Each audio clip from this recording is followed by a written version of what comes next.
Gang-related conflict is a big problem which affects many areas of the world. Two well-known gangs are the center of most of the gang violence, especially in the United States. The gangs I'm speaking of are the Bloods and the Crips. Many would argue that these gangs are not considered communities, but in my opinion, they're definitely communities. But instead of having positive goals and a positive effect on society, the Bloods and the Crips specifically are rival gangs who spend most of their time warring with each other over random, usually worthless things, such as territory, family, random acts of violence, and drugs. To create a solution to this problem, some sort of written agreement must be made to keep the peace between both of the gangs and their communities. The Bloods and the Crips have been waging war with each other for over 50 years by means of random acts of violence.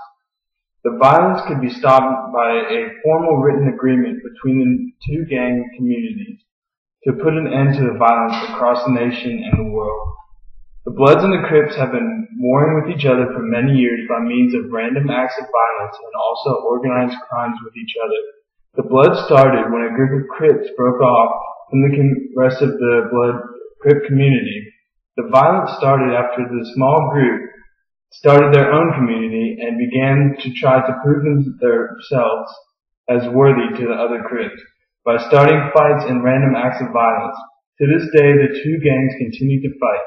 By the mid-1990s, there were an estimated 650,000 gang members in the United States, which is a quote from Alonso. The two gangs have conflicts over a number of things, such as drugs, territory, family, and trying to prove themselves to one another. This gang violence between the Bloods and the Crips will continue to rage unless there is some sort of written agreement between both of the groups. A way to get the two gang communities, the Bloods and the Crips, to stop the useless violence is to create a mutual agreement between the two groups that each group agrees to and sees fair. The two communities will have to truly believe in this agreement and also hold true to whatever the agreement entails. If one of the members of the Bloods or the Crips sees someone breaking these rules, the individual will have to remain respectful to the agreement and stop them from going on with breaking these rules. This will be the hardest part of the agreement for the two sides of the communities, but will be the most essential part of the agreement.